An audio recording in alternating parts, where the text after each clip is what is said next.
Hey, what's going on, guys? Welcome to our morning stream here. Working on Anton Sokolov still, Dishonored, and I guess I could start our tunes since I haven't done that here. Let's make sure that our audio levels aren't gonna explode. Looks good. All right. ZBrush time, Anton Sokolov. If you guys haven't seen yet, and you're just popping in here, make sure you check out, oh, turn that down a little bit. Make sure you check out Sculpt January 2018. I just made a little quick video announcing it so that people can kind of find it here. We'll go on over to my channel so you can see what I'm talking about just real fast. And I'll give some time for some people to pop in here as well. Sculpt January, Sculpt January 2018. Check that out. There's a link down in the description to that. Sculpt January 2018 is this little challenge that's going on for 2018 for the entire month of January. You should all definitely check this out here. Let's scroll on down and look at the calendar. Turn that volume down a little bit more again. But yeah, so for each day of the month, they're doing a little bit of a challenge for, you know, on Mondays, some anatomy stuff, Tuesday props, some more emotive stuff, some more stylized stuff, creatures, nature. Some of those are a little bit more abstract than others, like emotions and creative stuff. But if you participate in every single day of the challenge, it doesn't matter how good of a sculptor you are, they're going to choose 3 random winners to win some Intuos Pro medium tablets, which is pretty awesome. But I think the better prize here is the habit that you're building, 1, and 2, the growth that you're going to see by participating in something like this. And I know that the weekly CG Challenge website does challenges throughout the year. It's a great group of guys here. Check them all out. Check out their pages. I think a lot of them do Blender stuff. I'm not positive on that, but I've seen a couple of their YouTube channels on Blender stuff in the past. But yes, checking out Sculpt January 2018. I think it's a great way to bring in the new year and I don't know, set some good habits for yourself. So yeah, check that out, and hopefully you have some time to participate. If not, maybe just like a few days here and there to really get in the habit and start something good. We got Shenron joining us. What's going on, man? Some of the days are so boring. Well, hey, on that day, do your own thing. It's I think it's, if you really want to win the tablet, then I guess you don't really have much of a choice. But maybe if you're kind of just looking to grow as an artist, then you can kind of do your own thing. I'm not looking to win an Intuos Pro tablet though, so I'm going to continue working on Mr. Anton Sokolov here, and continue playing with this. But glad to have you with us, Dragon Master. Maybe we'll ask for some wishes here shortly. But yeah, always good to have you with us, man. I see that you have been keeping things nice and clean on the Discord channel. You keeping things nice and non-toxic. No interest in the tablets. Yeah, neither do I. But I think it's a really cool way to kind of build a habit and start 2018 right. I know a lot of people want to practice, and they sometimes just can't find the time, and a lot of the time it's about making that time. You gotta, if you're looking to find time, I feel like you never really do, right? It seems like you really gotta sacrifice for the things that you want. You can't do everything, so you gotta pick and choose subtly all the little things you want to do each day, and those little things add up over time. But yeah, for sure, it's tough. It's tough stuff. So today with Anton, I am looking to take the face to the next level. as we continue working here. And I'm looking to take the clothing to the next level as well. So it's going to involve some dynameshing and combining of parts, some asymmetry and some tweaking there, and possibly a slight bit of texture work down there with poly paint and a few other things. But for the time being, we're going to continue looking at the face. Started drawing again. That's pretty neat. Such a pain in the ass, though. Yeah, for sure. Learning how to draw from zero. Dang. Well, I wouldn't say zero. You have artistic abilities in other areas, and there's some crossover there for sure. But yeah, that's really cool, man. More power to you. All right. So some of the things here, I've been using my a couple of my clay brushes to kind of build up a base of texture, but I want to continue to build that texture while simultaneously taking these forms and cleaning them up. So adding texture, but also adding volume in areas like this to kind of help with some transitions. And in places where it does get a little bit more muddy, trying to level out some of those areas as well. I think we went a little overboard with some of these areas before, so as we get through here today, we're gonna try to level the playing field, so to say, in some of these transitions, because they just get all kinds of messy here, as you can see.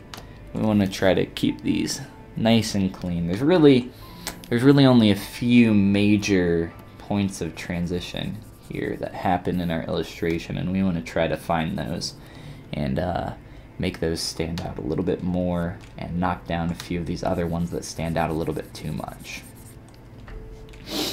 Welcome future people of 2017. I don't know if anybody is still in 2017. It should everybody around the world should be in 2018 now. Should all be good, I think. Yeah, there's no people left in 2K17, unless they're playing 2K17. Then they're playing that good old ball game.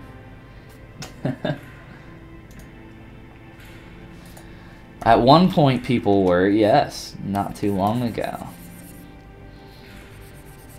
I always thought that was odd if you're, you know, like in the U.S. watching the ball drop in New York, and if you're on the West Coast, it's it's not live. It's played at a different time, so it's not the same, I guess. It's a little funny, I think, but I've always lived on the East Coast and watched it happen from here, so I've always got to have the opportunity to watch it all happen live. But yeah, it's always weird when you think about the time zones and such. Don't even get us started on daylight savings time. That's something that we could talk about all day, I feel like. Daylight savings time is a joke. Benjamin Franklin, what were you thinking?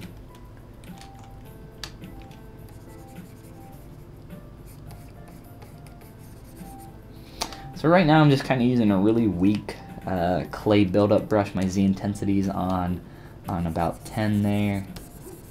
I'm just trying to blend in a lot of these areas, add some volume where we need it, and really avoid things getting too messy here. They can get out of control really quick.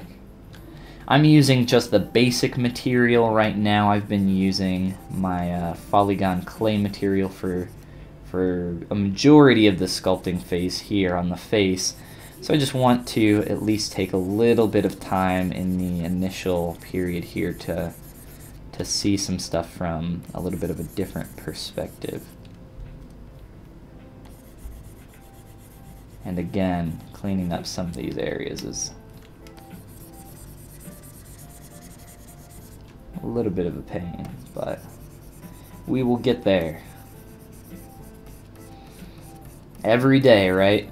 If you guys were around for when I was showing off the older versions of this guy, it's always fun, I think, to kind of look back on the progress that you're making. Even on a singular sculpt, it's like, let's see version 1 and 2 here. Whoa, that's... whew. Maybe let's not look at that. I think it's always fun to do that and just kind of see the progress that you've made in such a short amount of time, in just a few hours. I mean, when you're sculpting, I like to say that, you know, everything starts out looking kind of alien as you're blocking things in, but it doesn't matter where it is. It matters where you're taking it and where it is when you finish it, or when you call it finished, I guess.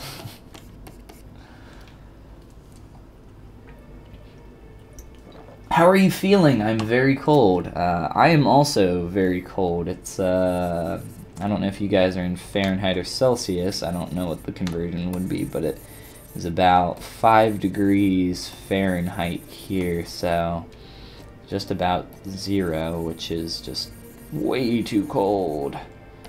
And it's been snowing a lot, so that doesn't help keep all the snow on the roof, keep all the cold in. Maybe it adds an extra layer of insulation. I don't know. Some igloos and stuff. Igloo science is a little confusing to me.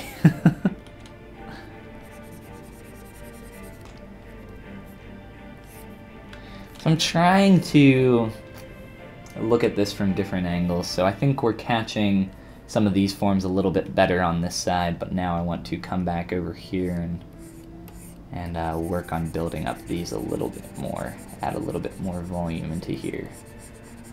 Trying not to go too crazy though. You can push this kind of stuff way too easy and then it just looks awful.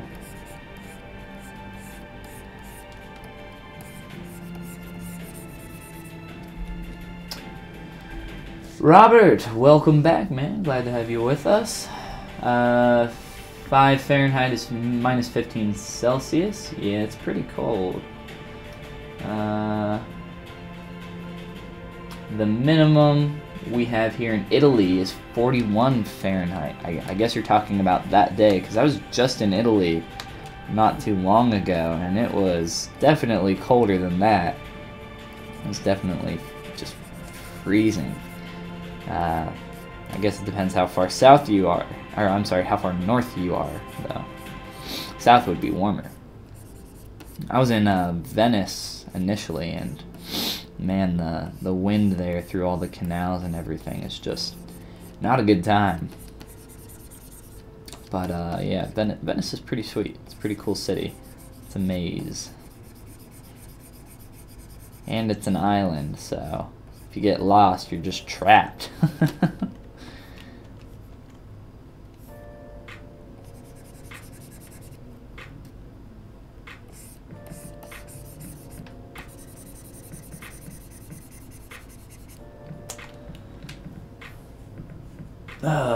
Anubis, were you in Venice?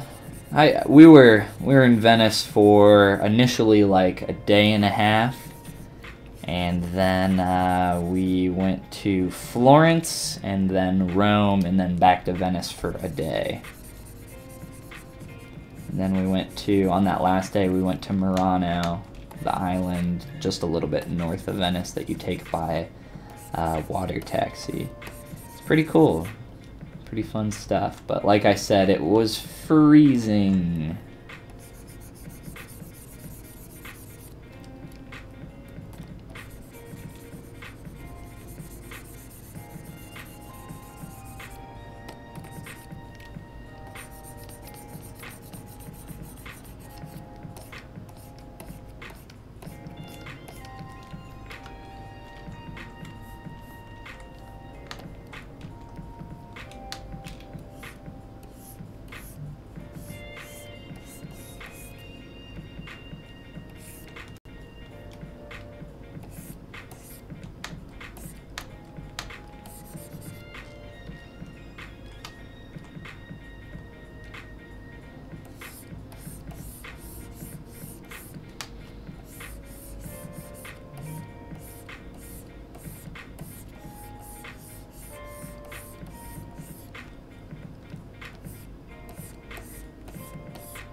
Uh-oh. Lagging.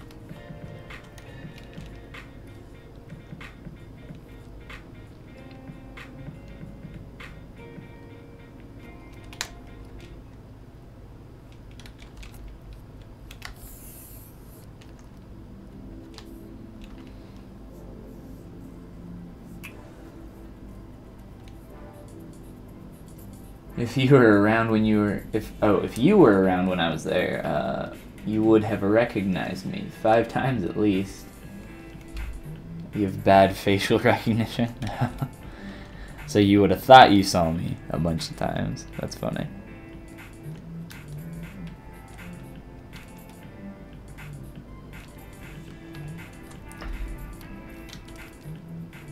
Do you have you say, bad facial recognition? I know there's something called face blindness, but also when you're not expecting to see someone, or expecting to see really anything in it's somewhere, you don't, your brain just like doesn't make that connection.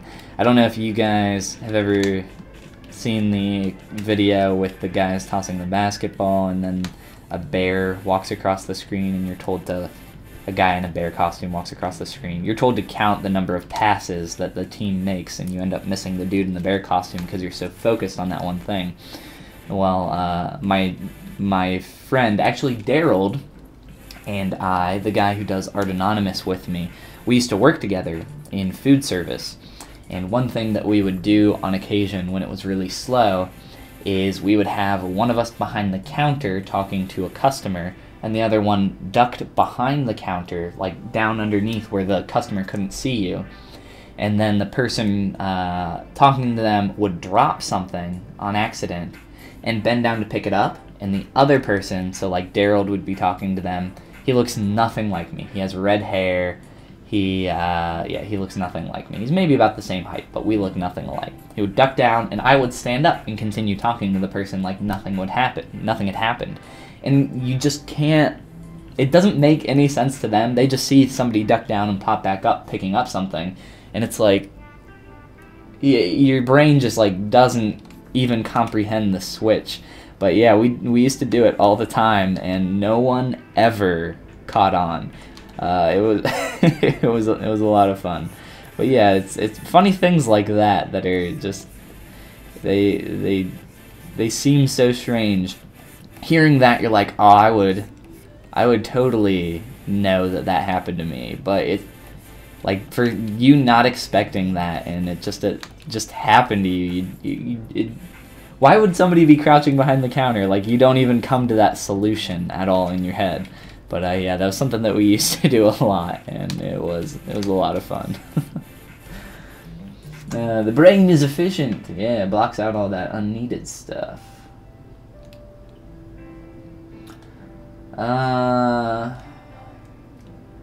You are extremely efficient at blocking out useless information.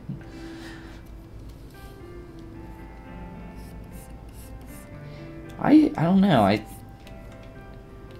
I feel like everyone, I do feel like some people definitely do look similar, but I feel like when I see someone that looks like someone I know, I immediately recognize it, and I like have to figure out who they look like, and typically it's someone famous, but most of the time I feel like I don't get that too often.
Robert says, did you cut your hair? Yes, I cut it all away. My hair used to be pretty long a while back, but yes, I just recently chopped it all off.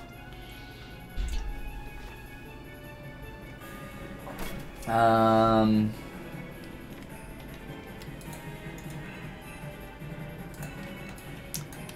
I wouldn't recommend using Decimation Master for retopologizing hair. I would recommend just using hair cards if you're looking for low poly hair. And if you're looking for low poly hair, you're probably, I mean, I think, well, it depends. If you're going for like a stylized look, then just use some low poly meshes that you manually retopo and get it as clean as you can that way. But if you're using like gamer film, or if you're wanting more realistic hair, yeah, obviously just use hair cards and just single-sided facing polys to get your hair that way. But yeah, for more stylized stuff like this, just manually retopo and try to get the cleanest geometry that you can, the lowest poly count that can hold that form, and just use your standard maps for whatever you need to apply to those.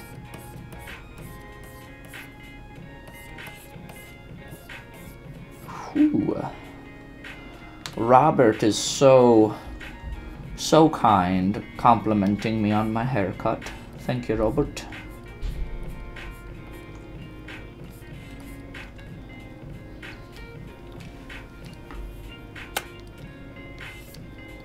Need to save that in my settings. I keep having to change that at the start. My quick save setting. Restoration's on like 1 right now, so if I stop touching the software for a minute, which honestly, maybe that's a good thing, because it's like, don't stop sculpting, and if you do, you'll know it, because you'll get a quick save. So maybe it's not a bad thing. I don't know. It's my little keep working reminder, in a way.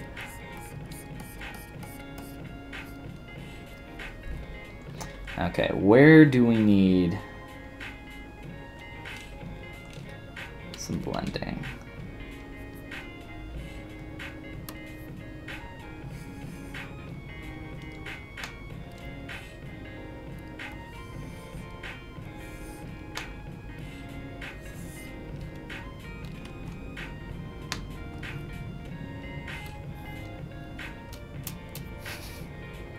Robert's cheesing. He's a cheesy boy.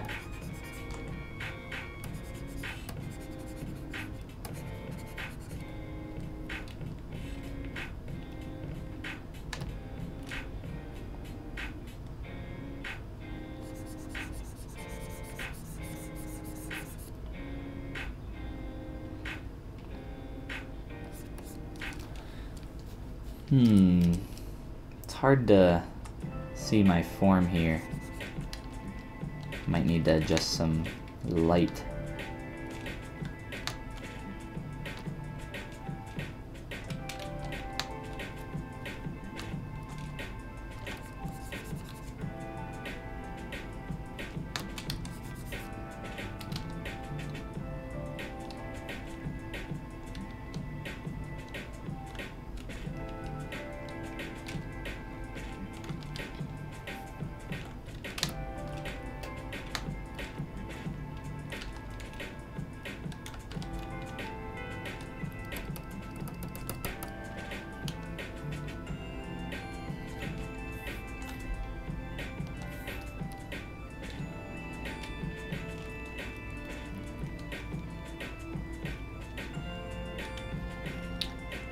Got a slow PC that crashes on quick saves. Oh no.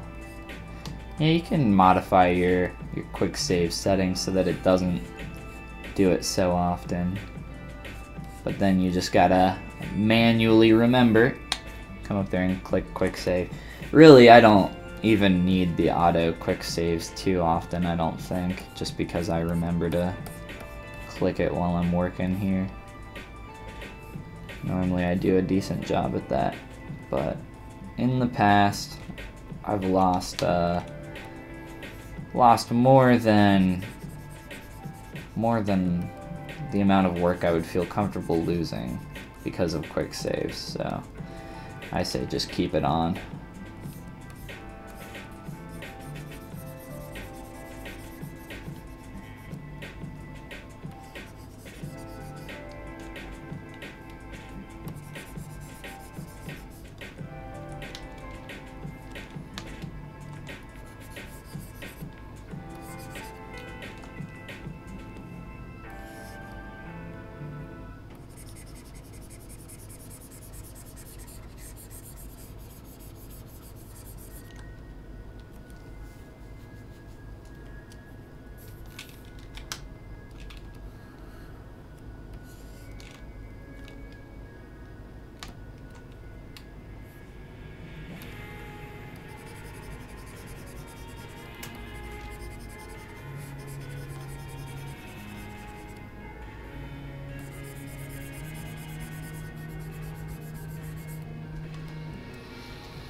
Working on a character and watching your live stream on my second screen. I can't work without something in the background. Well, hey, glad to hear that you're working on something.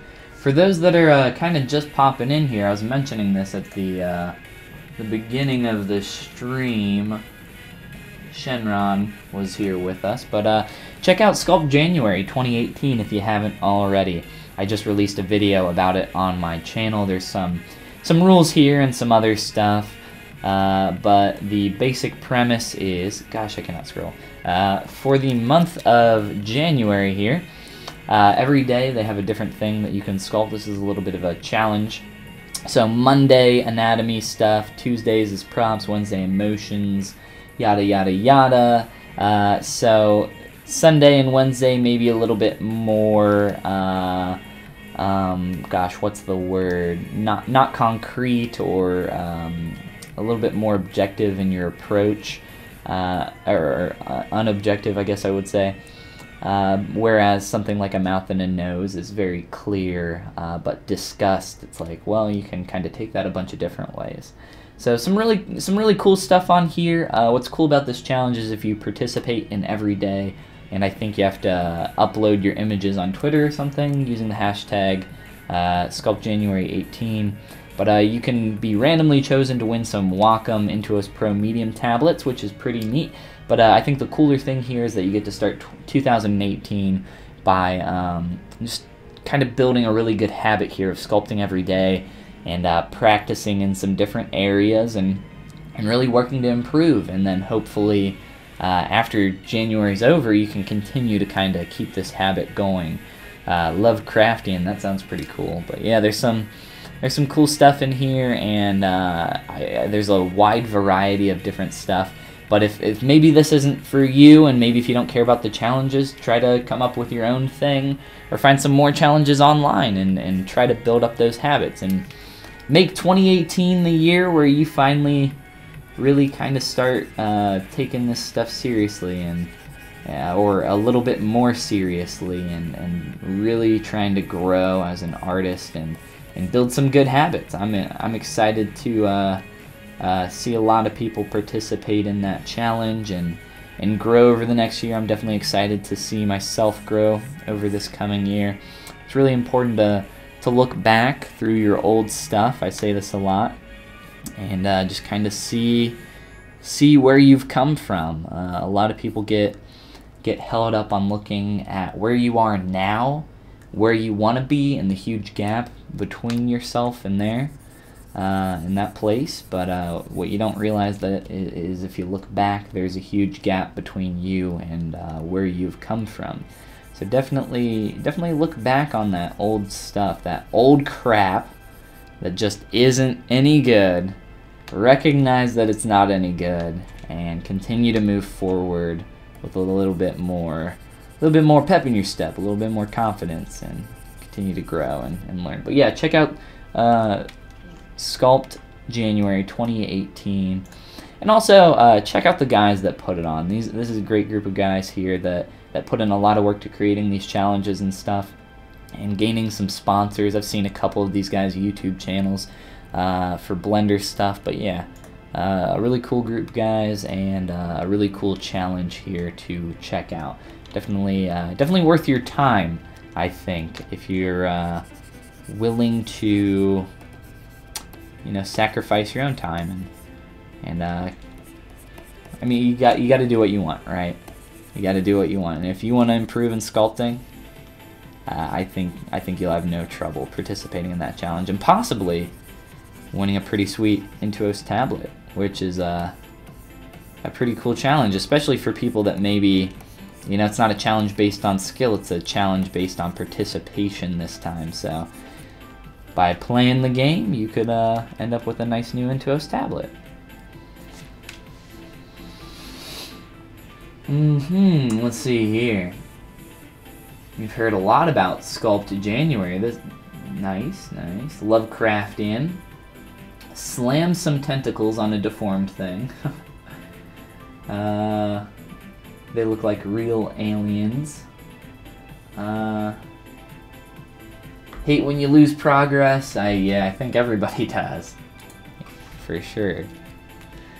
Definitely get those saves on as often as you can.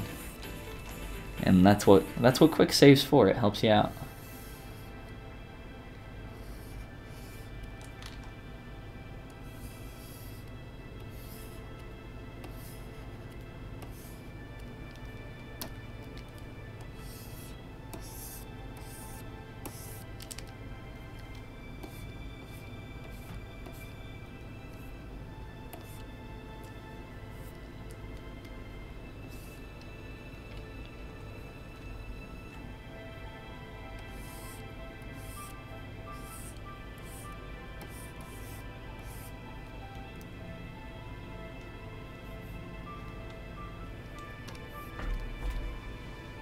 Alright, we're done with this song. I feel like I just heard it twice in a row.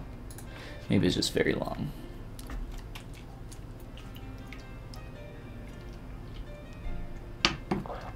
What is the most lit thing nowadays? I have no idea. You should not be asking someone in my age group. You should be asking someone who's like 14 or 15. If you want to know where the money is, ask a 14 or 15-year-old. If you're or maybe even younger. They're the ones with all the disposable income.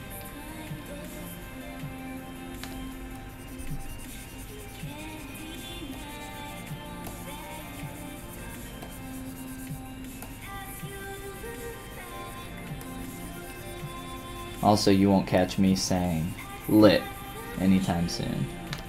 I think that one kind of died out anyway,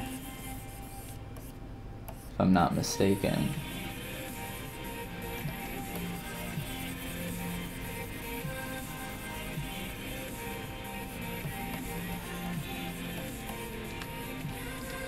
Shaking my whole Cintiq here.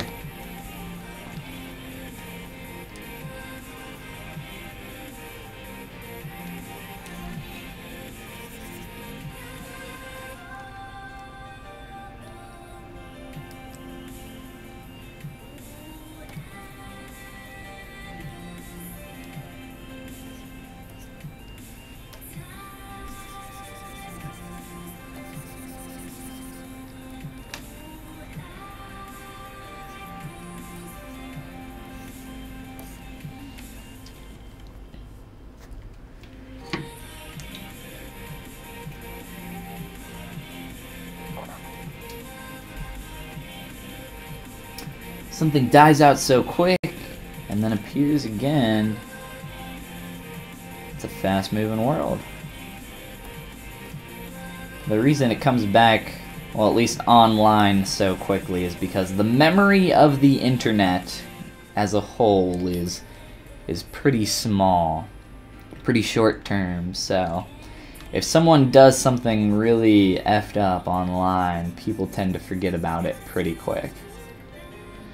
That's why a lot of popular YouTubers will catch shade for doing something really stupid, and then, you know, a few months later everyone's forgot about it, or they have a new audience that they've cultivated that hasn't heard about the past thing. But Yeah, there's so much going on that really it's impossible to keep up with it all.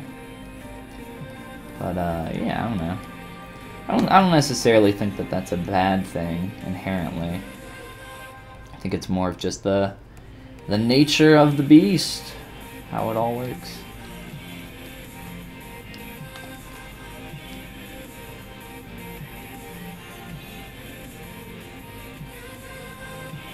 But it does create a lot of opportunities for distraction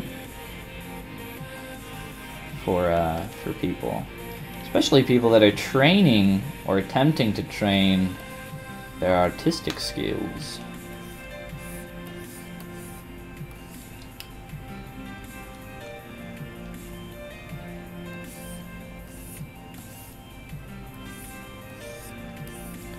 That's when you gotta unplug that internet. I can't remember who it was that was saying. It might have been you, Anubis, asking about distractions. I can't remember, but sometimes you just gotta unplug that internet. I've definitely been there a few times where I'm just like, alright, it is 1 in the morning and I need to think and focus. Poop. And just unplug it.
Oh, yes, it was you.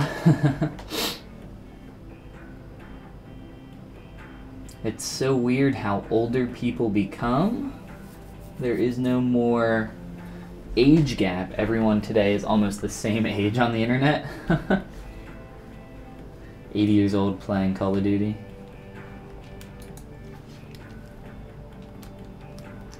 Yeah, I've never really thought that there was a huge like gap between people that are, you know, in their 20s and right now if you're in your 20s, 40 sounds like old as hell, but when you're 40 it's really not that old. I don't think 40 is that old. I don't think 50 is the end of it for people. You might feel like right now, well, 20 years, that's forever away, but I mean, you got plenty more time left, and I don't think that there's a huge difference mentally between someone that is 15 or 50 in terms of you know, just general intelligence, but someone who's older is typically I would say most of the time going to be much wiser than that person who is younger, and wisdom is much better than intelligence. Wisdom always trumps intelligence. Because wisdom is the true learner, right? Experience. So I don't think there's a huge difference between people that are that old, and I think people often forget that.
Uh-oh, we got some spooky music coming up.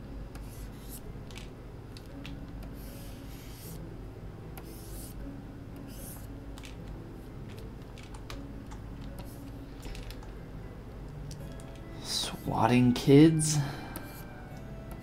Or swatting older people? Gotta know where they live first, right? Is swatting even still a thing?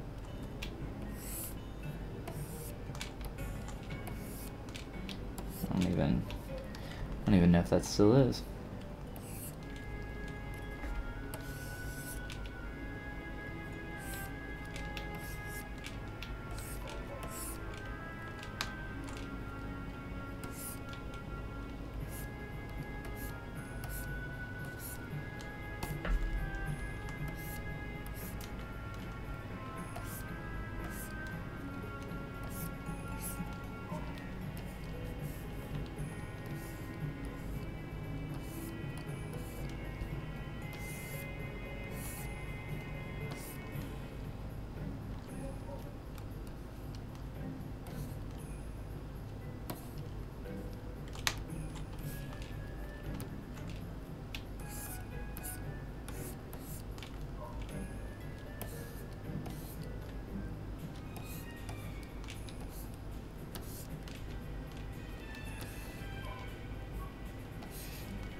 Love scary music. Very severe punishment to swatters. Yeah, I guess it kind of depends what country you live in and what country the person you do that to lives in. There is no universal law. It's weird for stuff that kind of transcends borders.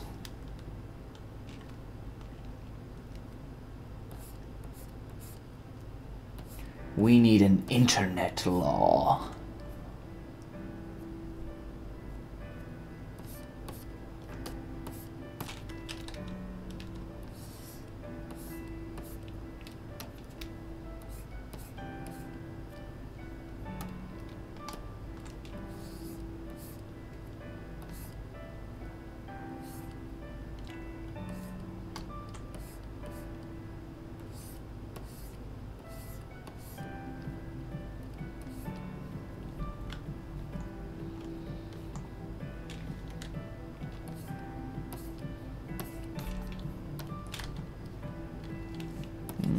That's some fun geometry.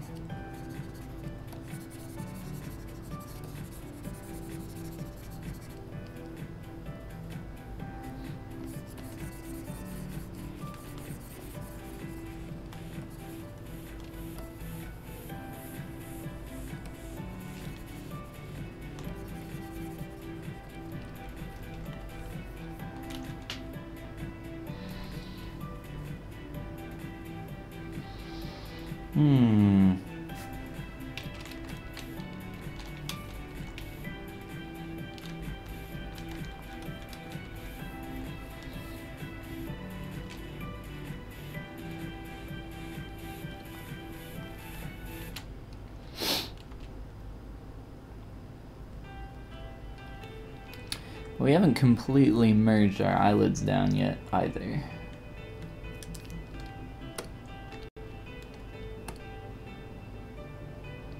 And I might change the eyebrows even more.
What's up, Asgard? Working on some Anton Sokolov here. Joining us on Twitch, Asgard. We've got a couple other people on YouTube, as you can see over here. But glad to have you with us. About to take a look at this dude's clothes here in a sec. Continue to work on those.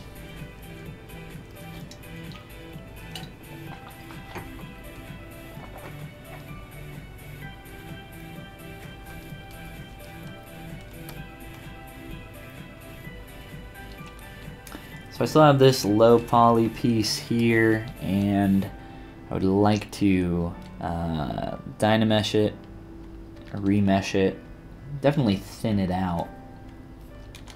I believe this is symmetrical. We can check real quick. It does appear to be. Can turn off perspective while we take a look at this and think about how we're going to connect some of this stuff. I think it's going to be easier if we turn off the hair while we do this.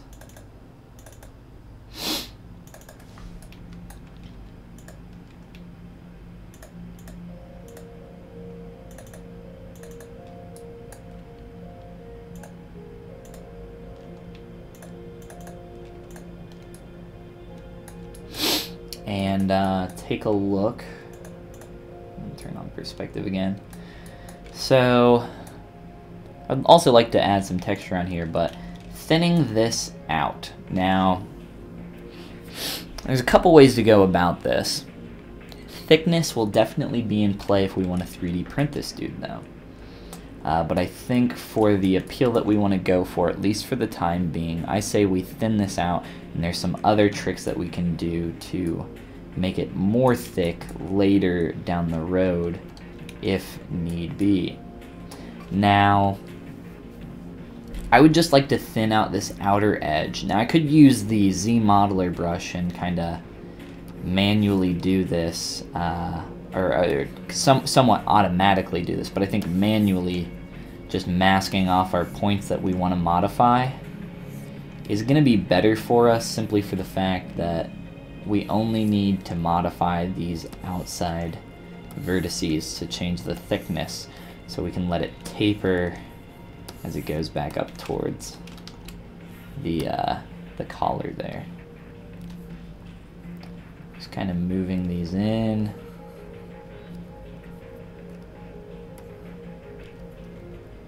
And thinning out what we are working with. I'm turning on and off dynamic subdivisions, just so I can make sure that, you know, things are, the actual geometry is being modified where I need it, instead of just what I think is happening there with the dynamic view. As you can see there, it gets a little wonky, so just got to be aware of this kind of stuff.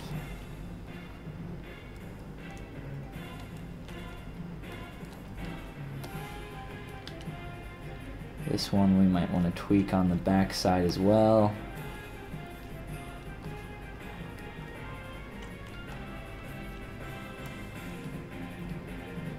Missed one here.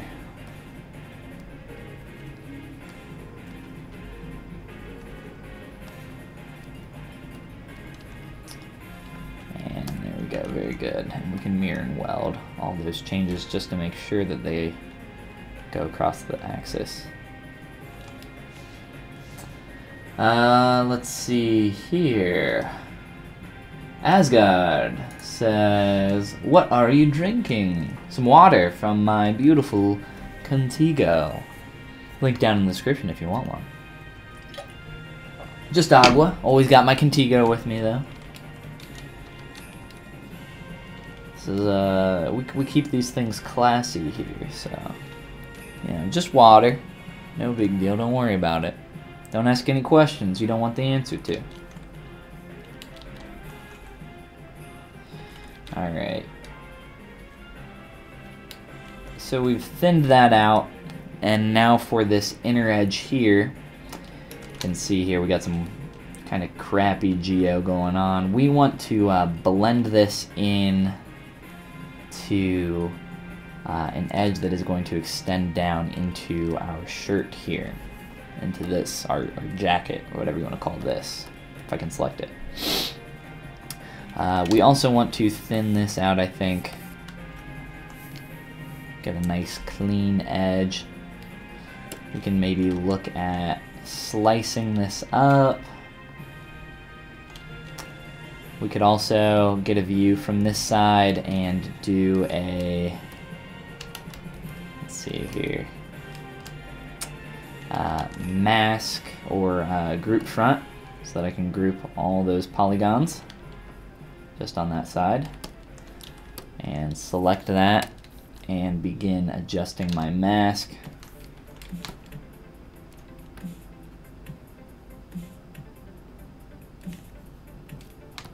And try to work with this, clean up our selection.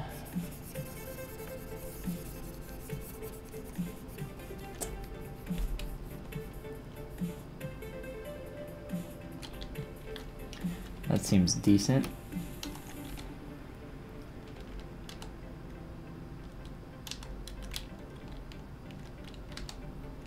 Subdivide this a couple times.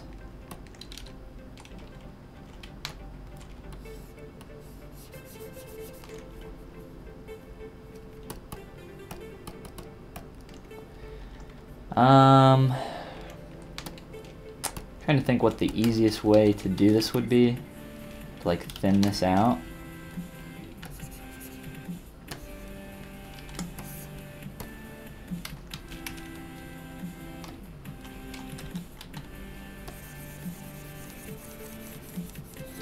Just kind of play around here for a sec with our trim brushes.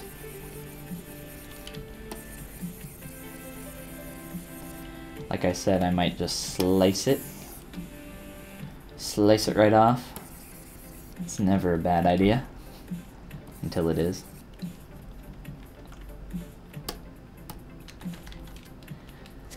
So I have done a quick little adjustment here. So delete hidden, delete step up, we'll delete lower, delete hidden.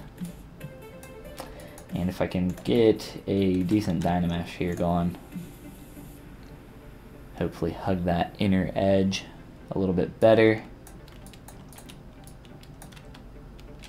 Now with this we have a new poly group here. And with a new poly group comes the ability to ZRemesh with groups. And hopefully our geometry isn't too crappy based on that form that we had in the back. We'll find out here in a sec though. When does the coloring come? Whenever we want. Just not yet. We've already done a little bit of test painting. But we can mess with that more later.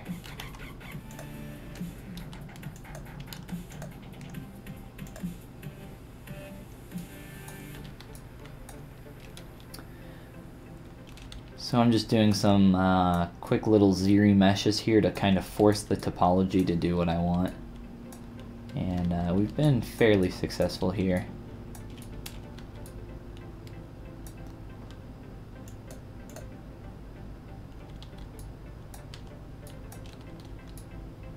There's a real low poly version. We'll probably stick with this one. And we can delete a fair amount of loops in here that we don't want.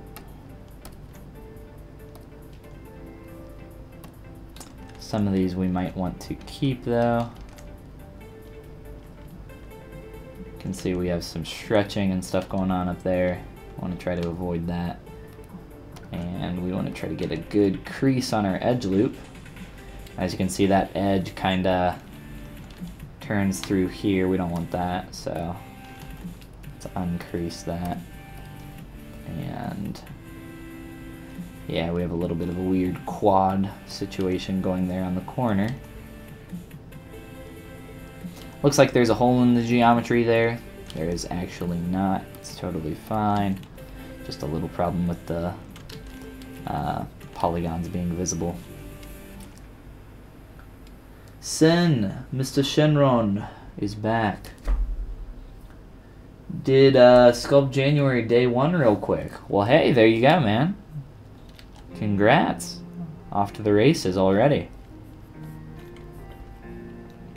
I was just telling everybody else about Sculpt January here while you were gone. But yeah, glad to hear it, man. That's really cool. Other people I think should definitely participate. My contact is freaking out on me. I also want to get a crease going on one of these edges.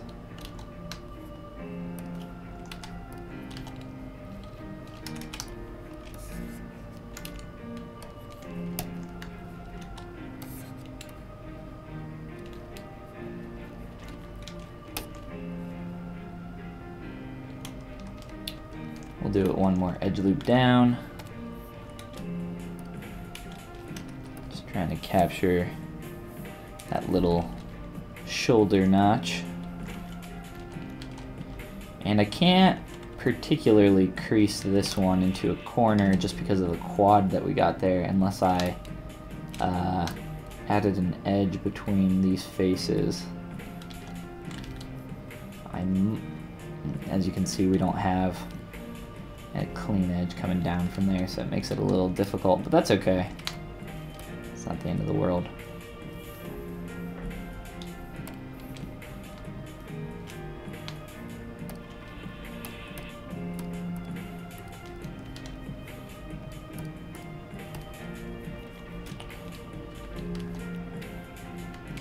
That will do for what we're looking for.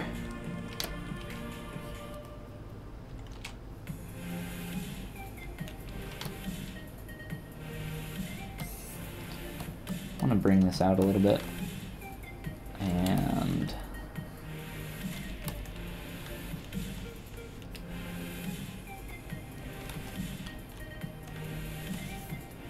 this is supposed to be like a shoulder here, so Just trying to realign some stuff. It's the little things like this when you're working on like a character bust, where the termination point where stuff ends, you want that to be clean, because it really adds to the look and feel of the bust, and you want it to look professional. You don't want it to look like you just ended it abruptly and left it there, so it looks a little bit more finished if you focus on some of this stuff.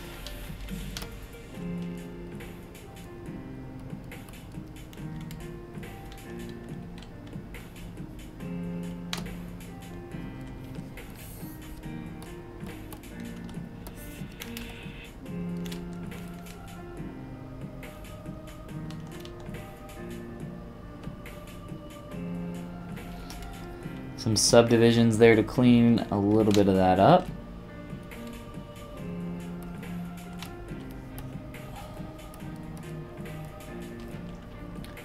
Can also try to get a little bit of a harder point here.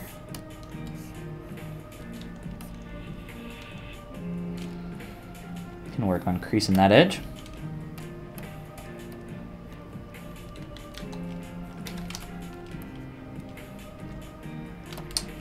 Also just kind of selecting this front face and working on thinning out this area. A little bit too much volume going on it through here.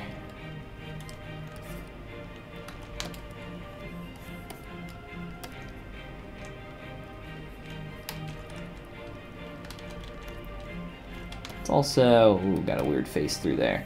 Let's also add a crease up on this edge. Hope that that goes all the way around, and it looks like it did just fine. Let's try to delete this edge and see what kind of damage control we need to do. Actually, it looks fine.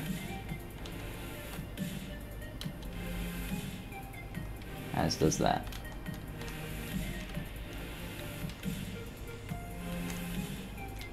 And that might actually help us with our corner back there.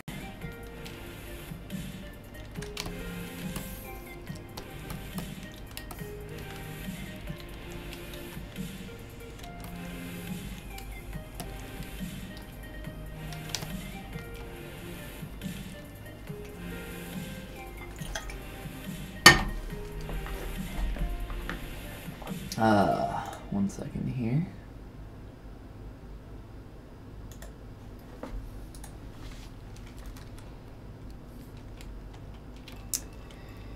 We can adjust that little collision we got going on there, no worries.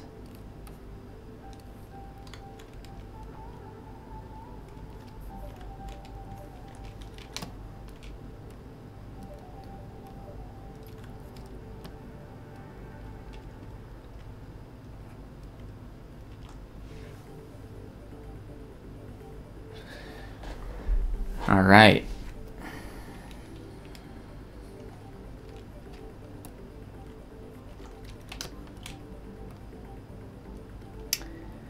Now, combining these can be a little bit tricky.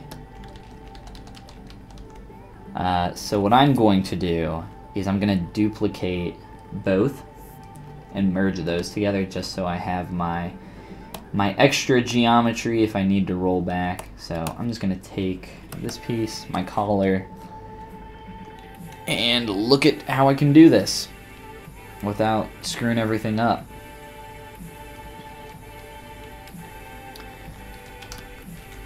So let's add a little bit of leeway room just to make sure that our Dynamesh doesn't connect these pieces. Up underneath, we want some breathing room, and go back to our collar. Gotta be careful with this kind of stuff. Depending on your projection distance, it can screw with that as well.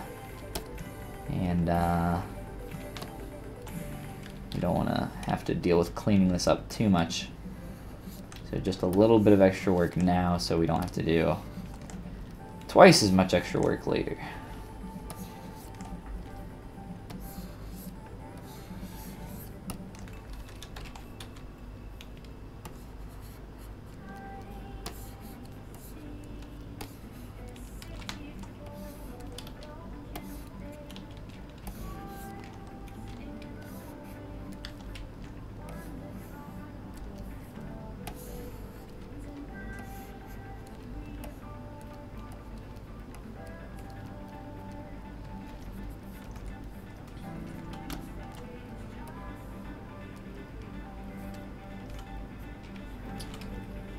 that should be fine. Essentially, I just want to get these close enough to each other so that when I merge them I can clean it up rather easily. But let's see, I think we're close. I think we're good. A little more tweaking here. Yeah, I think that should be fine.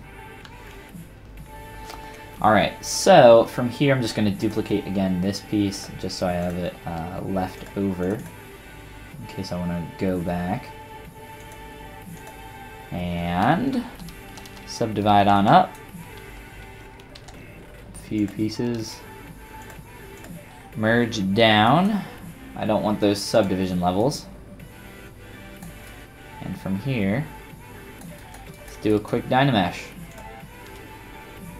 Let's try around 500 and see what we get. Mula Graphics says, good morning, thanks for the video. Absolutely. Glad to have you with us. Thanks for joining.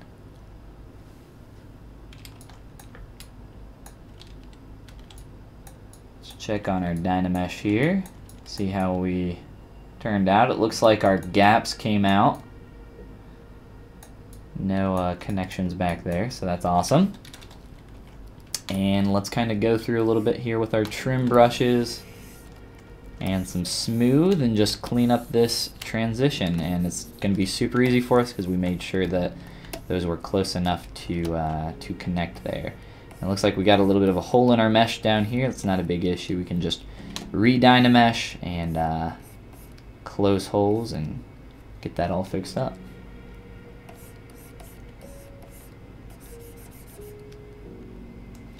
And a little bit of pinching, we can blend this transition. I probably could have blended that a little bit better.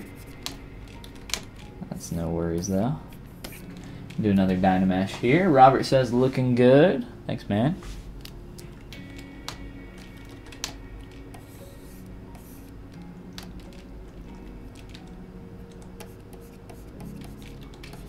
Just want to add a little bit of form in here as I try to blend this down and in.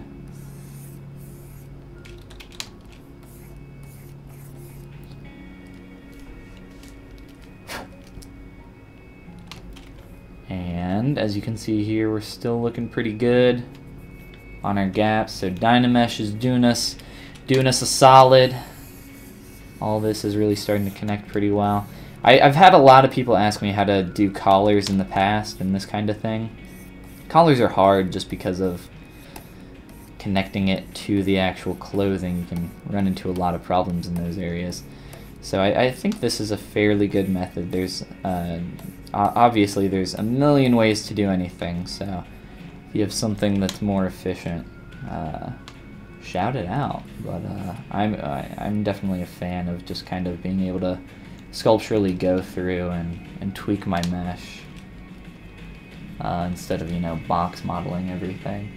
But from here we can do a ZBrush and clean this guy up a little bit more. I might even want to attempt to split this into polygroups for ZBrush, but I have a feeling we're not going to want them. And it gives us the chance to clean up some of those creases that we had that we don't really need now. But yeah, let's try to remesh this guy a little bit quickly here. Let's just do 5K and see how that comes out. Happy New Year, 2K18. Absolutely, Happy New Year to you guys as well. Glad to have you back with us, Immortal. Joining the crew as we dive headfirst into 2018. Now this is why you might want to create polygroups, because ZBrush doesn't know where your edges are too well through here, and you can see here it screws up too. So that might be a good idea, but we're at 20. Let's try to lower it a little bit more.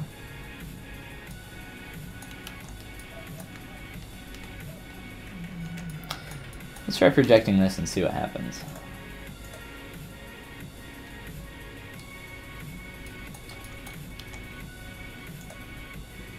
Because I'm going to smooth out these edges either way. And if they come through, well then, heck, I don't care. And we might get some projection problems up under the collar in there. That's not an issue. This actually, I think, is going to work out pretty well. Like I said, come through here, smooth that out, clean it up. Let's go on back here. This piece can be deleted. Hide that junk. But yeah, there we go. We've connected our collar at this point. And we got we got our eye, our extra pair of eyes poking through here. So it looks a little goofy. Let's turn that one off. Alright. Making progress, guys. Making progress. And we can maybe come through here and try to blend that a little bit better. Maybe try to pull that edge up through there. Subdivs definitely help with this kind of thing.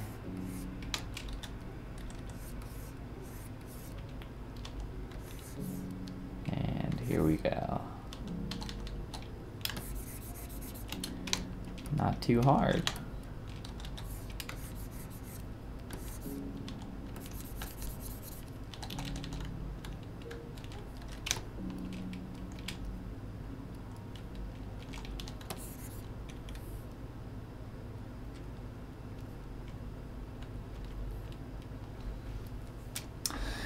All right, let's look at cleaning up some of this junk as it's popping through.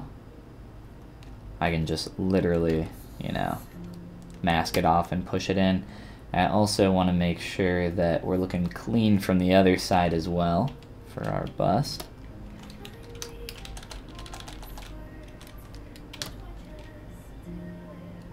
Try to get that angle a little bit better there.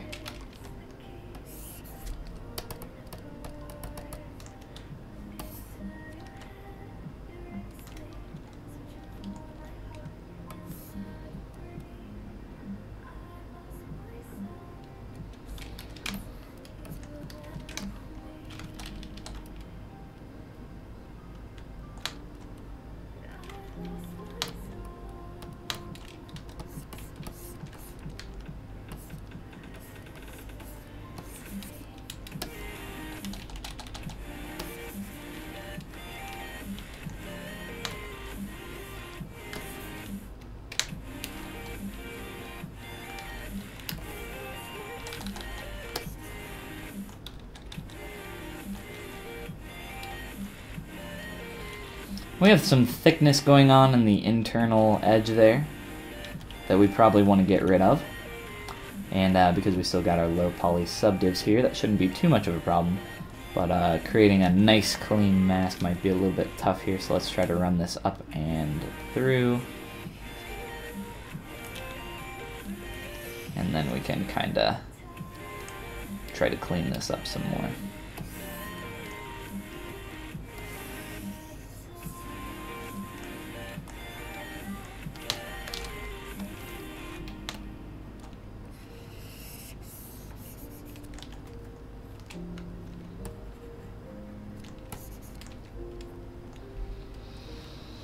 Could try running it with guides, ZBrush guides. It's a curve brush. If you guys haven't used it before. Coming to ZBrush guides. I don't use it too often. If I do something like that, typically I'll just use polygroups because I typically already have polygroups, or it's a little bit faster, but you can use that brush to create some curves and guides on your mesh to help ZBrush out a little bit. I haven't been super successful with it in the past. I've found polygroups to work a little bit better for me, but maybe I'm just kind of shit at using it, so that's very, very possible. But yeah, I like using polygroups. I'll use that on occasion if there's something really specific I want to get for a form to follow a certain edge flow or something like that. But I think this form is clean enough to where I'm happy with it at this point, so I'm not too bent out of shape. ZBrush tried to create some tools for creating clean geometry in ZBrush. They're not that great overall, but they get the job done as well as you need to. Most of the time. Not all the time. It's a little frustrating to work with those tools, but ZBrush is a sculpting program, first and foremost, so. Let's, I actually do want to continue this, now that I think more about it.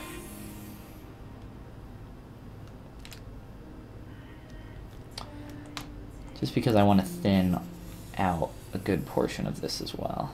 So I don't know why I tried to make that so clean. Doesn't matter.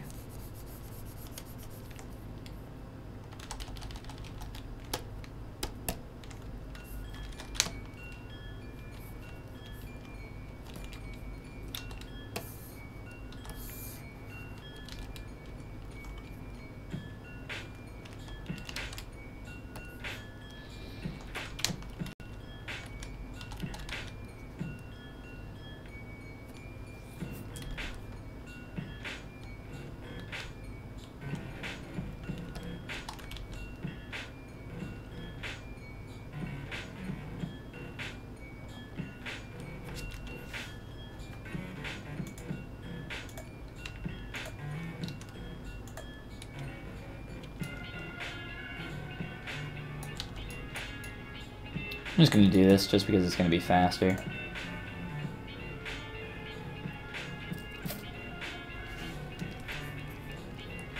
I don't want to spend the time to move it all around, and I can just cut it all off.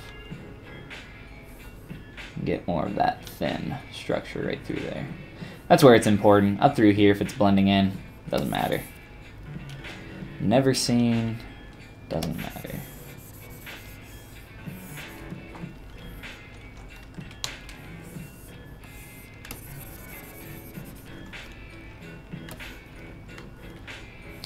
Doesn't have to be correct, it just has to look correct.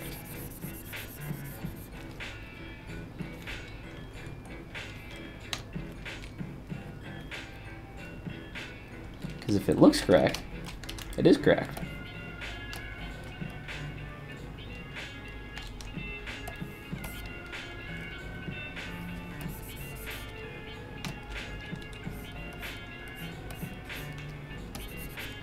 But if you're doing it for study, and maybe you want to create something perfectly, then by all means. I'm gonna delete our extra pieces that we no longer need, as we like the result that we got here from our geometry combination.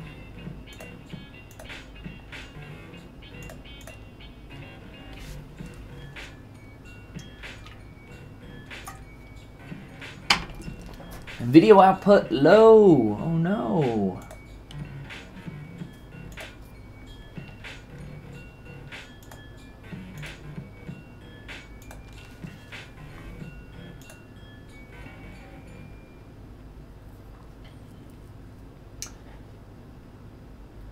Wonder, so I've been playing, I haven't messed with my OBS settings in a little bit. I might need to adjust my my bit rate. Because I should be totally fine.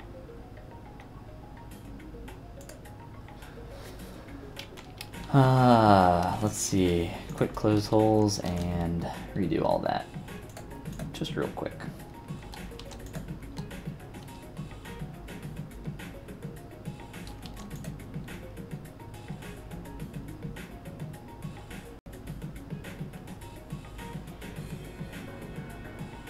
I also have a little bit of a hole there in his jacket, which we can do with live boolean later.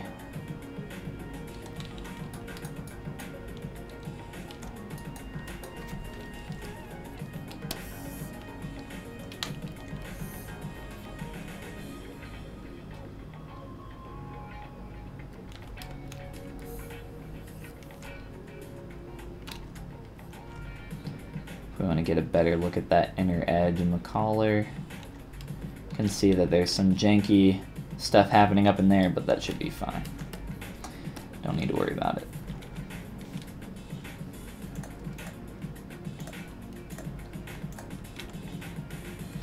Alright, so we have thinned this guy's jacket out in the appropriate areas. Now we can work on getting that shirt a little bit better as well. Try to stay with this form.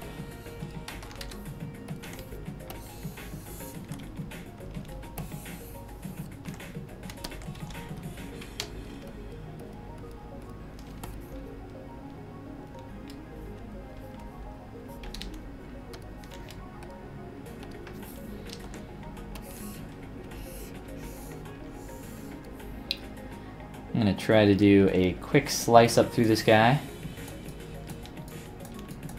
and see how our results come out.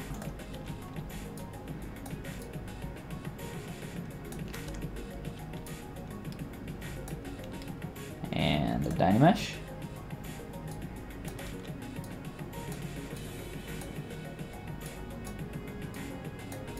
I think that's fine. We'll do the same thing on the other side. Well, let's look at this for a sec.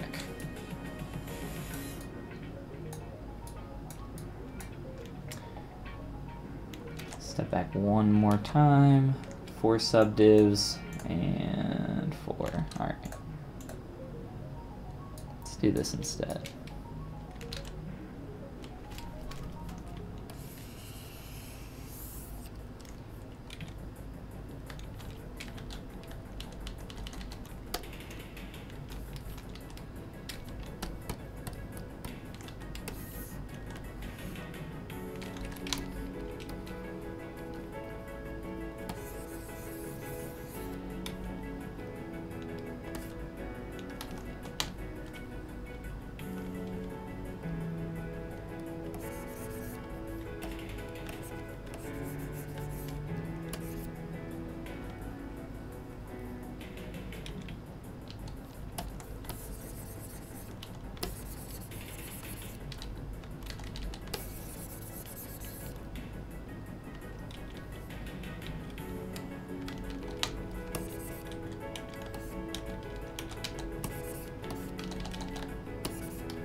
Our neck is never seen, thankfully, because it looks atrocious.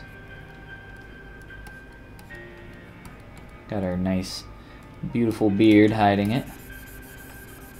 It's going to become more beautiful, of course.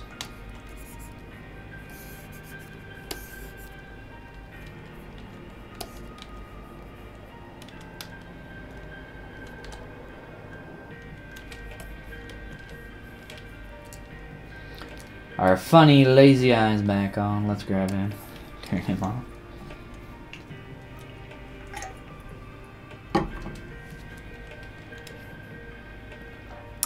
And we can clean up the back side of this as well, just for the finished piece, so that it looks nice and clean for presentation. Like I said, I think a little bit of extra stuff here on the termination point for your bust can help really just make stuff look a lot more professional. Just cleaning it up a little bit.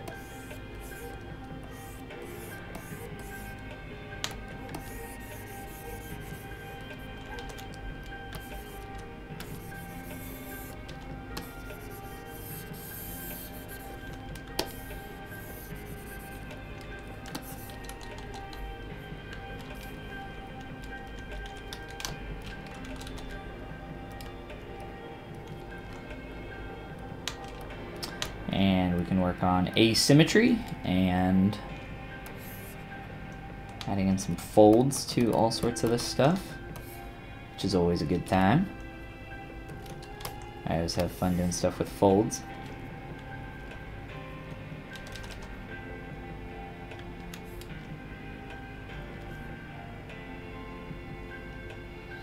And we can blend all of this in later, after we're happy with some more folds and stuff like that.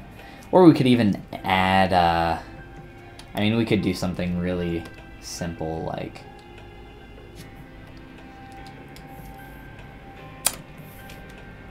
we can throw them on a cylinder, on a stand. Could even throw them on a sphere if you wanted to. Something to just clean it up.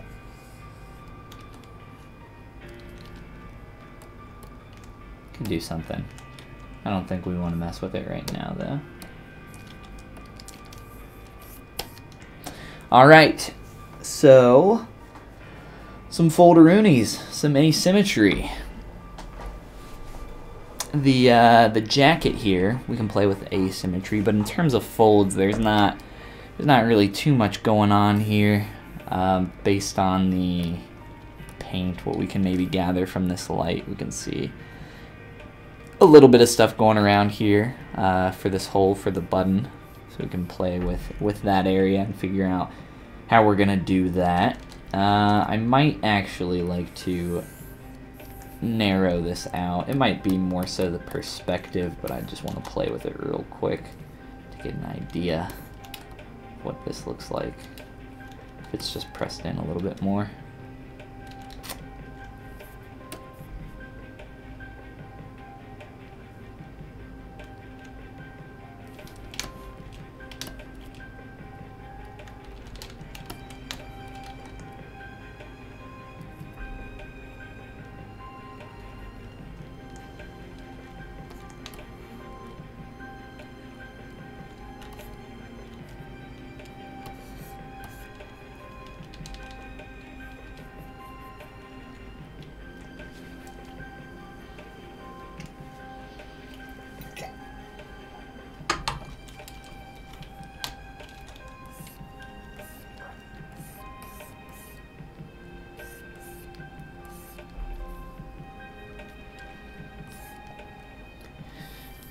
If you're having trouble reading your surface, you know, always recommend switching up your materials to get a little bit of a better look at your surface to try to understand what's going on.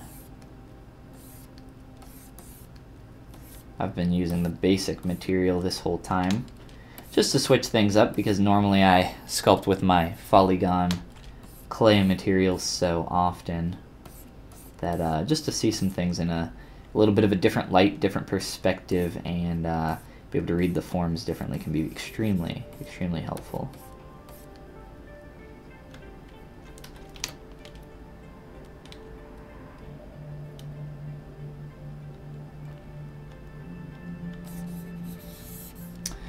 All right. Asymmetry. Let's start off with our jacket, since we're already playing with him quite a lot here. Using the mask tool with your transpose line, you can pull out a lot of different areas, and it will kind of smartly mask that for you. And then you'll probably need to do a little bit of additional kind of quick cleanup, but you get the idea. And maybe play around with tilting this out a little bit more. I'd like to rotate it, so actually make sure everything else is masked first, just so we don't completely screw this up. Just a little bit of a rotation. Using my move brush.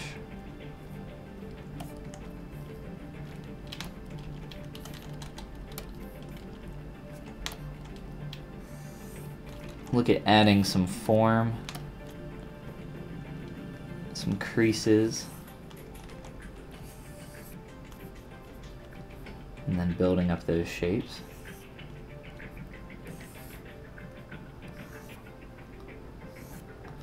So I'm just using my sharp soft edge brush, which you can get on my Gumroad, or you can just use the default Damn Standard, which I think is pretty similar, if you want to use that option as well.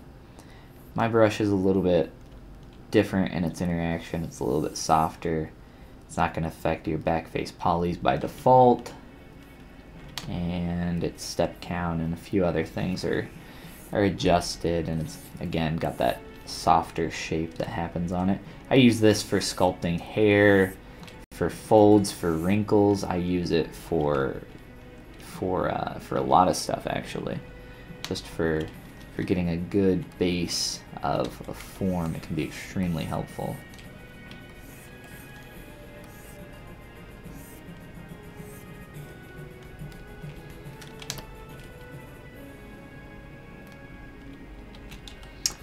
So I want to try to grab a collar here and adjust using AccuCurve with the Move brush to move this up.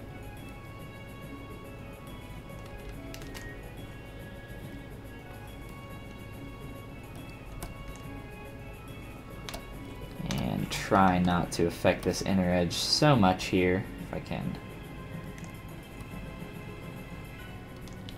Kind of mask that off.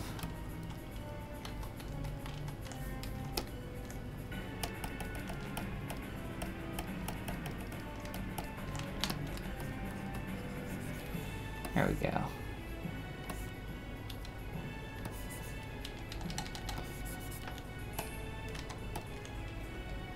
And just trying to get a little bit of a bump there so that we can get a nice good pinch there. And I'm just trying to, I mean, you can interpret this however you want, I guess, but just a little bit of variation. Get a nice form change. And probably a little bit too sharp, and we can mess with our transitional moments back here and soften those up as well. Just little stuff like this to start adding form, and maybe if you see the shadow that's happening there, it might be a little bit of a strong transition, so you want to try tweaking that a little bit as well. So we can do that.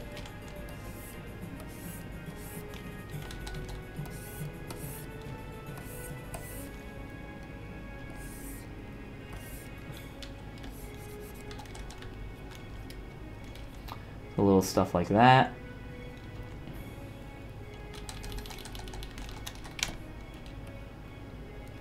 Adjust the shape of the collar some more.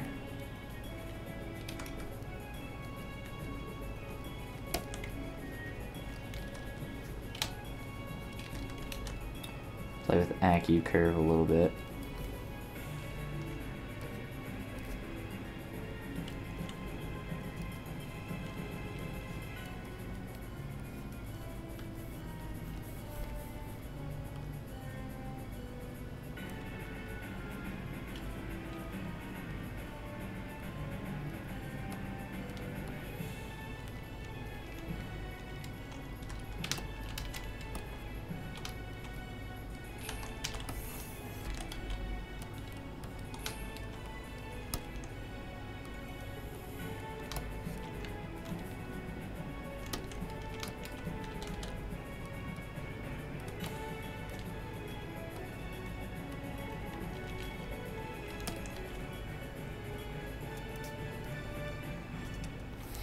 Got a little bit of the same thing going on here. A little bit of a crease and pinch up, so we can maybe try to replicate that and mess with some of our other forms here and our collar. Just trying to mask those off a little bit. Not really getting what I need. There we go. And then just flip the mask and continue playing with this.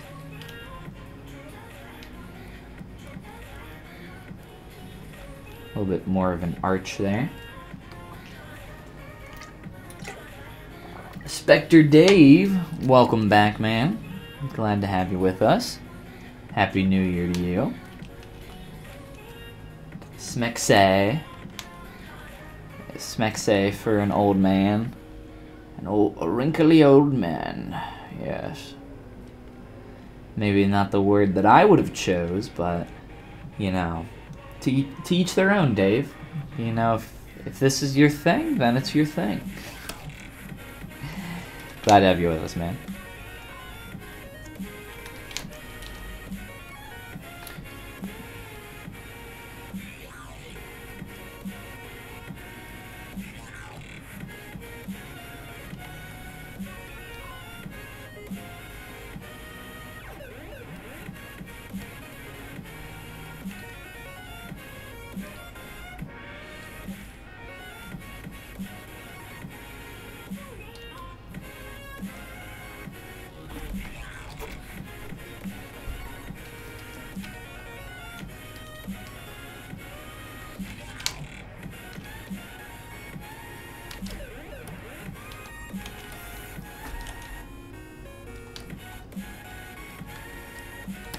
Just little things that I think really add to the asymmetry of this kind of stuff. Just like little tiny tweaks to make some little inconsistencies. And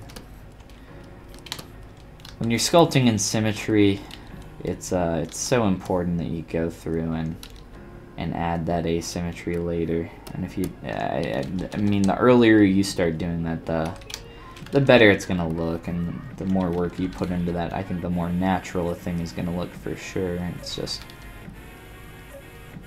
it's really important. A lot of people, I think, overlook it in those early stages of development, so just keep that in mind. Try to focus on that stuff as well. There's really a lot that you need to focus on, but I think that's one of the more important things when you're sculpting digitally, is people tend to make things can tend to really look unnatural with asymmetry. Is my I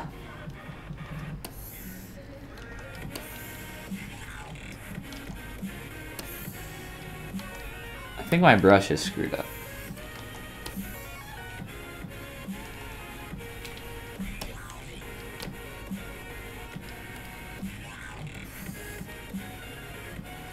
No, it is not. Alright, let's step back.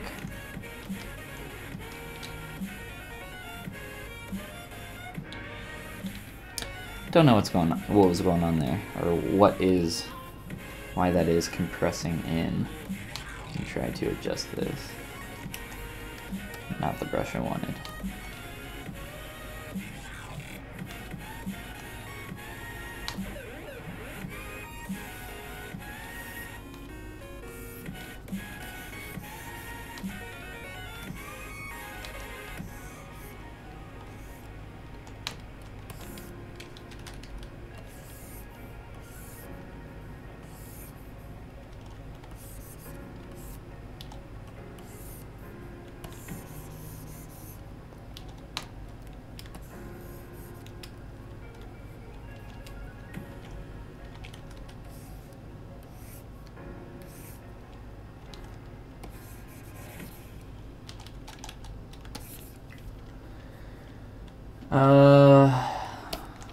Let's see here. I was talking about your skills.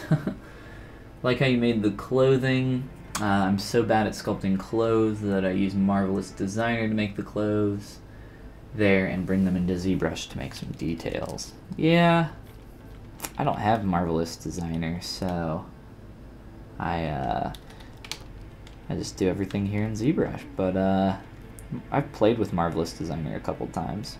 It's been a while since I've used it though. It's a pretty cool tool. I think you know, if you're doing stuff for study and trying to improve, I think it's important to kind of do everything from scratch that you can. And if you struggle with it, and if you use Marvelous Designer to do it, my phone is freaking going insane. Flip that upside down. If it's something that you struggle with, I think it's important to kind of try to do it the hard way and practice it a little bit more. using it is gonna do you no benefits for down the road, other than kind of learning that software, which, I mean, is important because a lot of people use it in production, and it is a production tool. And well, when you're doing stuff for production, you want to do it as fast as you can. Time and money are limited, and production requires speed and to help control those two factors as well as you can. And I mean, yeah, you want to learn how to use those tools for sure. But like I said, if you're doing stuff for study or whatever, I think it's good to practice, you know, doing it all from scratch as well. But all right, I just want to start getting a few marks on here to begin playing with some folds.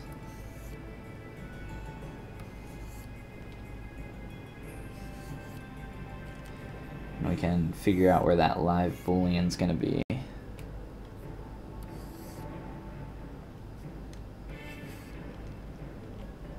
Really, I'm not even gonna do a lot here. I'm just kinda roughing a couple lines out, and then I'll knock them back down.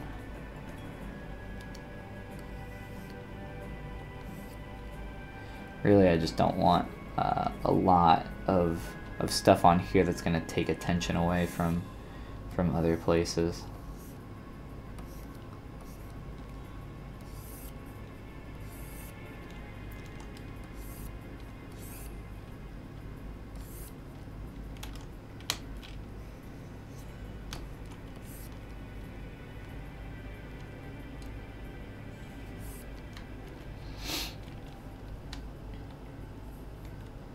Let's figure out, whoops, sorry, bumping my mic there.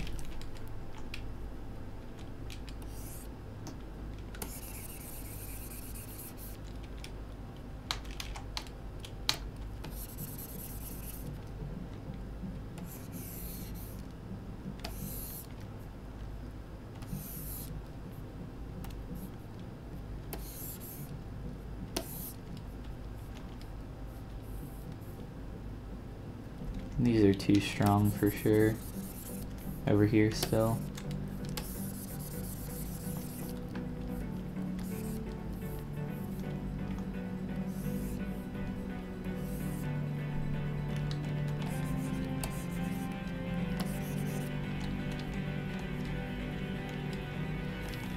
And this one really bothers me. So I'm just gonna soften it really hard.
Right now I'm just trying to soften a lot of these quick little folds that I'm creating.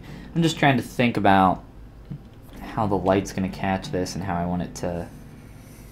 So I'm trying to look at it from different angles and try to get an idea of what that's going to look like.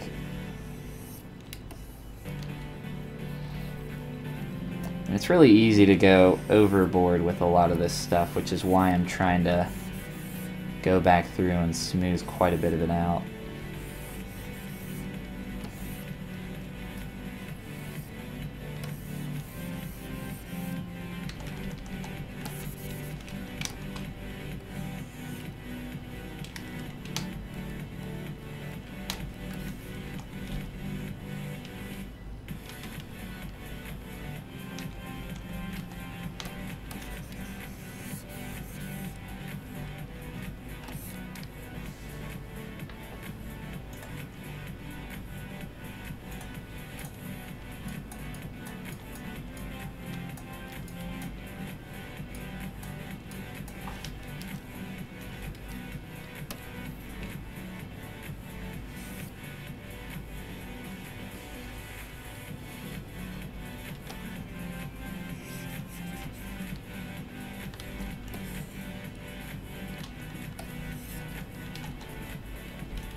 Alright, let's do a live Boolean thing here and get rid of our, or create our hole, I guess, where this button is going to exist. A little bit of a slit shape. So let's use insert multi-mesh, and we can start off. Actually, let's use a cube.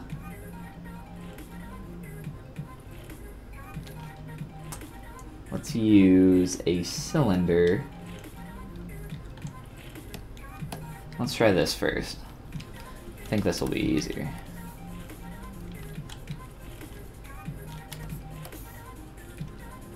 Uh-oh. We got it. Guys, we got it. We did it. We got our favorite glitch. It's been happening a lot. It's a good one. We can paint our whole guy. I love this one. Guess what we should do? We should quick save.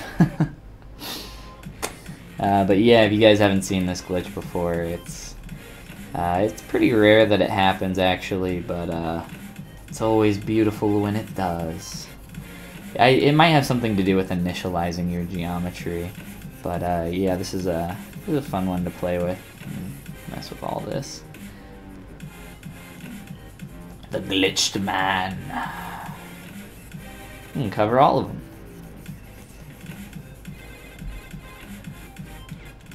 Beautiful. All right, this right here, guys. This is the thumbnail. Gotta save this one off. Oh yeah, it's beautiful. Like I said, pretty rare that it happens, and it typically goes away pretty quickly. So, oh, it's still doing it, but we're gonna be doing a Boolean subtraction with this piece anyway.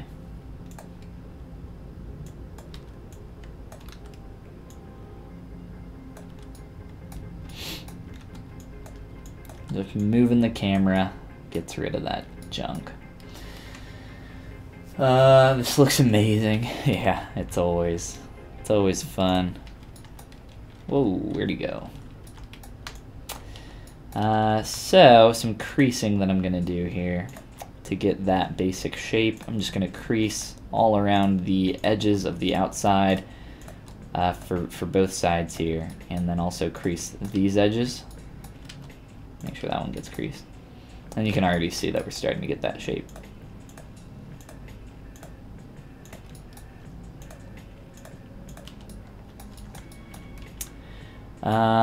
And I can turn on live Boolean, set that to negative.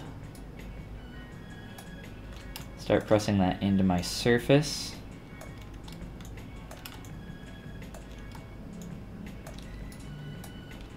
You can see the negative that we get there. Obviously, this isn't exactly what we want. So, continue. Let's turn off live Boolean. And continue to tweak this guy.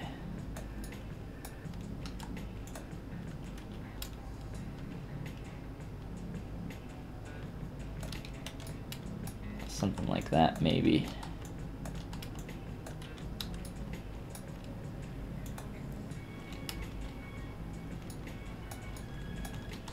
Close to that, I think we'll do just fine.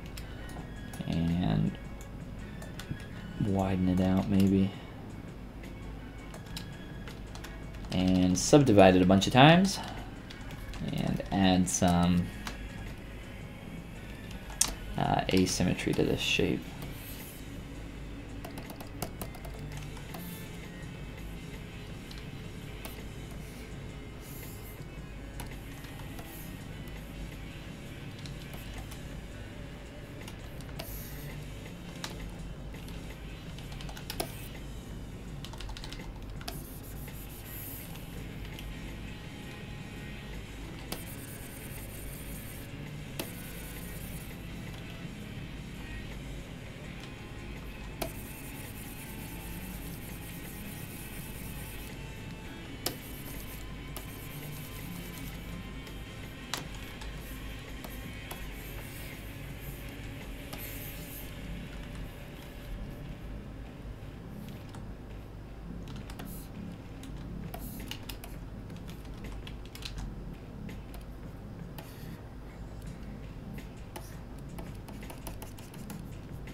And let's make sure we position this a little bit better, and I think make it a little bit smaller.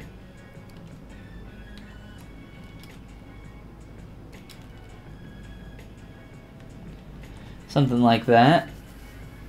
And performing the Boolean operation on that won't be too hard, but we can sculpt on top of our jacket here and try to do a little bit better of placing some lines here.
Yeah,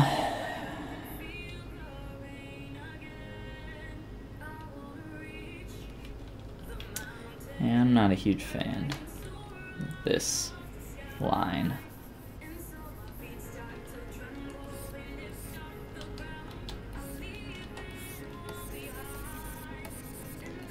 Try to blend that up more.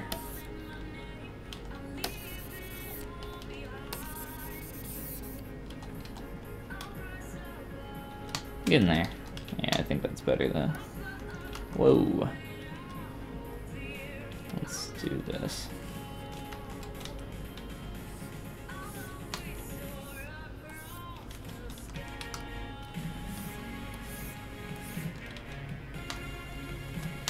I think that'll be better.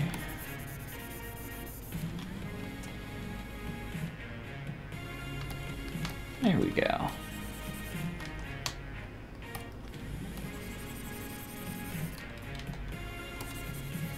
Same as, depending on how clean you want your folds to be. I mean, I've seen some really sharp, stylized stuff. Kind of like what I got going on the other side, but a little bit more sharp. But if you wanna, I mean, it's like the same strategy as sculpting wrinkles, almost.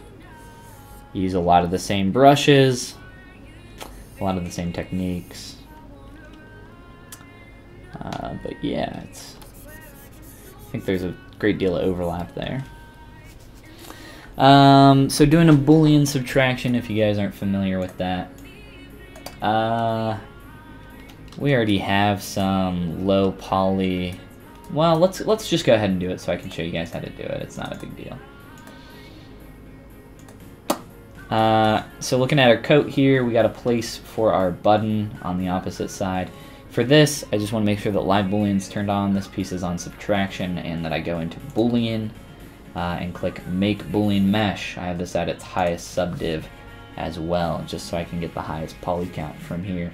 And it's going to remove that lower geometry from this one and connect them. So it's actually going to replace the inside of that geometry with the geometry of that that cylinder that I modified. So you can see that the geometry is, it should be exactly the same as the cylinder there. So I got that piece, and then all I have to do is append it back in here and get rid of this junk that I no longer need. So we can just delete that. And not click duplicate, delete. Delete, delete, delete. And there we go. Just like that.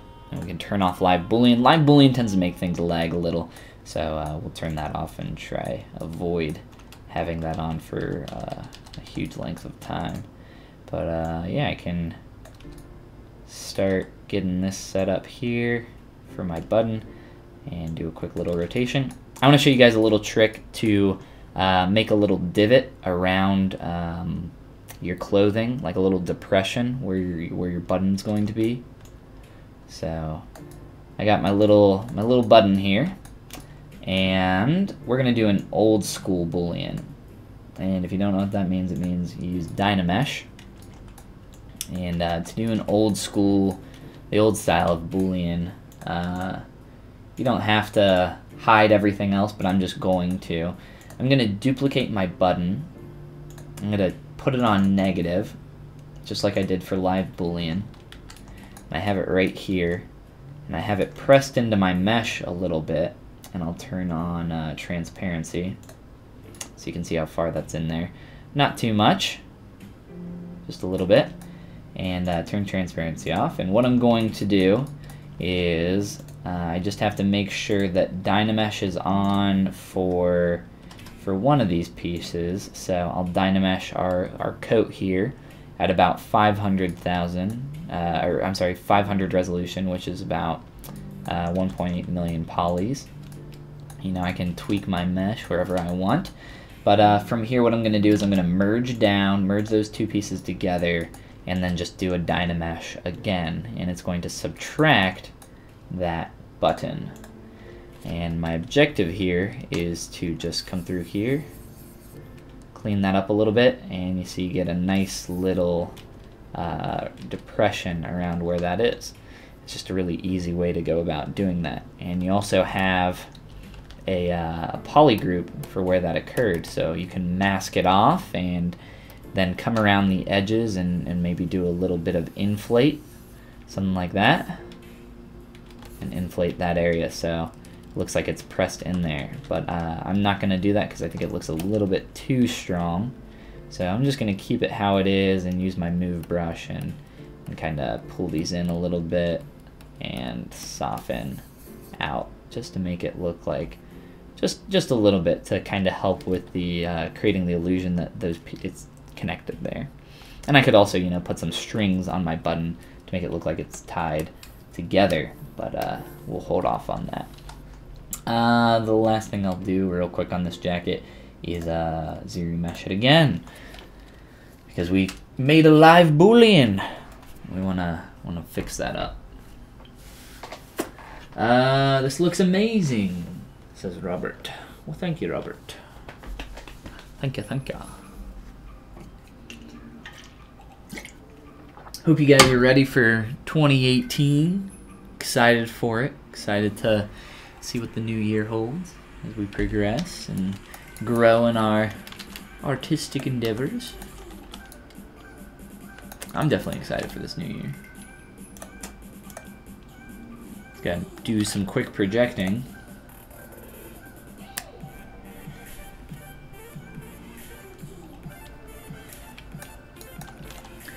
ZRemesher and then projecting your subdivs like this has some trouble with a lot of tight corners and creases, so you got to be careful with it. So we might have to do some AccuCurve or some move backface masking, a little stuff to affect that. So we'll look at that here soon. As you can see, the projection really struggles with these tight areas. Yeah, real bad. So we want to avoid that as much as possible. It can be tough though. Tough to avoid.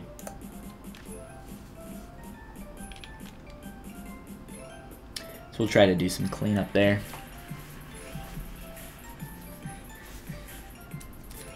And I probably didn't need another projection. It's a little high, 3 mil. So we'll give that a sec to think. And then try to clean it up. Shouldn't take too long though. I also want to add some folds to our little blue shirt here. You can see some folds going on. It's a little washed out right now with the white, but play with creating some folds in some of these areas and down towards the bottom. So we'll do that as well. But I think I'm gonna go here in a little bit. My video output is low just because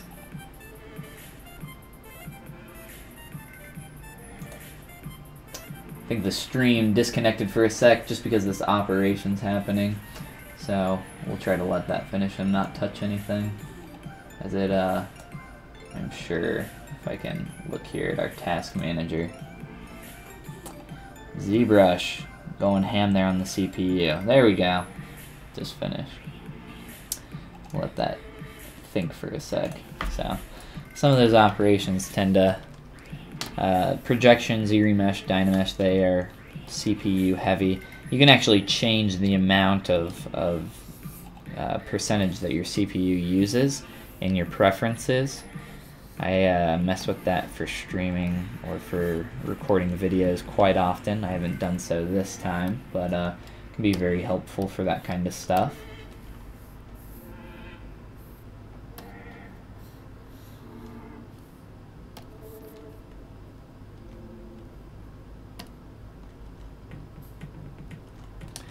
So I was talking about doing a little bit of cleanup here, so just some backface masking, a little bit of pull down. We can start to get a little bit tighter on the corners here. You can see there, that one's a little bit dirty and messy. But yeah, I think that looks pretty good. For the inside, it won't matter. Turn off backface masking, and I'm gonna sculpt on the shirt here for a little bit, and then probably bounce out of here.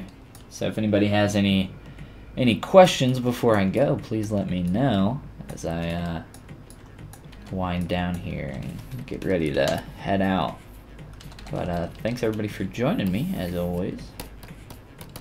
Robert, Immortal, Mr. Dave, Spectre Dave, he's a ghoul, Shenron, Mula Graphics, I don't know if any, Anubis, Asgard, all you for hanging out in the chat. Our video output is still saying it's low right now, so I just want to check on that for a sec. Yeah, so still saying low. We'll cut the stream here in a sec either way. Thanks guys for joining me. Try to look at just tweaking this a little bit before I head out.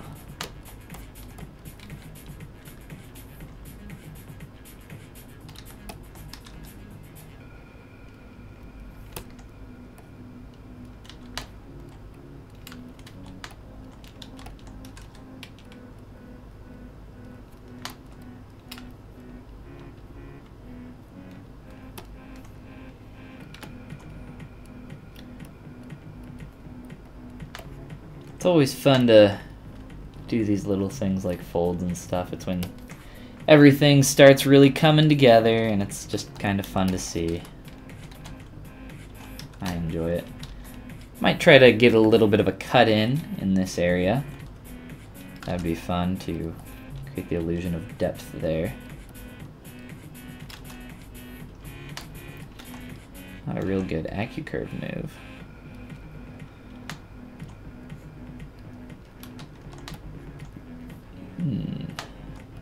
Try a little bit smaller.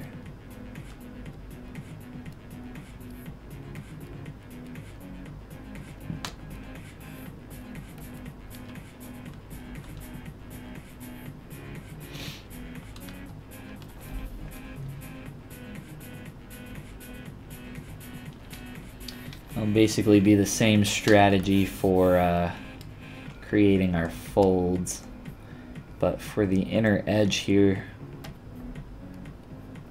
I would probably just do something nice and clean and simple.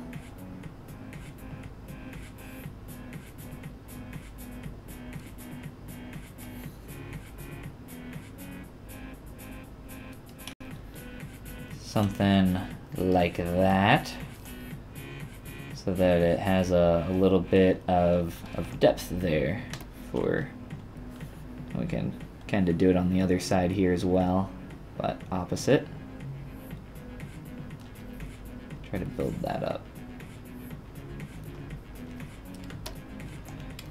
So a little bit of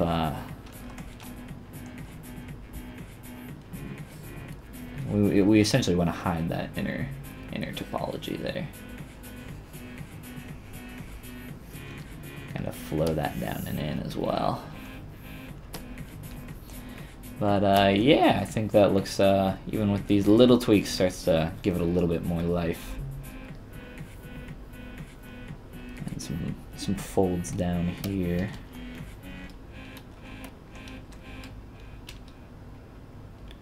And just kind of block out where these will be. Think about these shapes.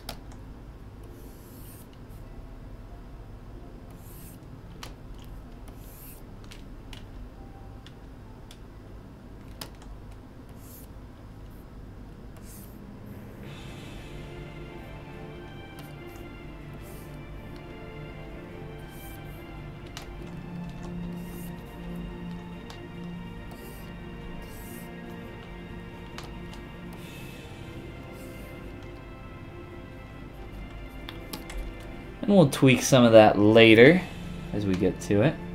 But, whew, felt a sneeze there. And it's gone. We're good. We're in the clear. Alright, so I think for now, I'm going to head on out of here. And again, thanks everybody for coming to join. Rohit joining in at the end of the stream. Not a problem. It's all recorded and thrown up on YouTube, though. Pleasure watching you live. Good thing that the stream close to finish since I'm hungry. I'm hungry as well, and I gotta go to the gym and work on a few, and the bathroom, and a few other things. Not all in that specific order, but yes, all those things must be done. All right. So thanks again, everybody, for joining me. Just another quick shout out here to the guys who are doing the weekly CG challenge website. There's a bunch of guys working on this really cool group. They're doing Sculpt January 2018. I made a little video announcing this, so I'm not affiliated with this in any way. I just thought it was cool, and I wanted to give a little shout out. So start out 2018 right, guys, and work on this. And if you do every day, if you do each challenge, and tweet a photo with the hashtag. I'm not sure if you have to tweet it. You guys can look at the rules and figure out the rules.